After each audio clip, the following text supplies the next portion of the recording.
9 महिने वीज बिल थकीत असल्यानं वीज पुरवठा खंडित करण्यासाठी गेलेल्या महावितरण कंपनीच्या कर्मचाऱ्यांना बेदम मारहाण करण्यात आल्याचा धक्कादायक प्रकार मंगळवारी दिनांक 23 डिसेंबर 2025 रोजी गाडकवाडी तालुका खेड येथे घडला। मारहाण करणाऱ्या संदीप बाळासाहेब सरडे आणि रामदास बाळासाहेब सरडे या सख्या भावांवर शासकीय कामात अडथळा करून मारहाणीचा गुन्हा दाखल केला असल्याची माहिती खेड पोलिसांनी दिली।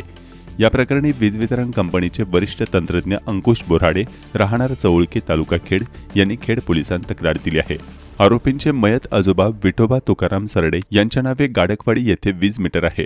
त्याचे 1896 रुपयांचे थकीत बिल 270 दिवस भरले नव्हते। वरिष्ठ आदेशानुसार फिर्यादी अंकुश बोराडे आणि इतर 4 कर्मचारी मंगळवारी दुपारी या ठिकाणी गेले।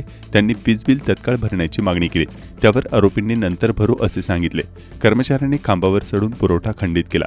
त्याचा राग अनावर झाल्याने 2 भाऊ व इतरांनी कर्मचारी परत निघाल्यावर त्यांना रस्त्यावर अडवून तसेच मागे धावत जाऊन त्यांना मारहाण केली। तर खेड पोलीस अधिक तपास करत आहेत।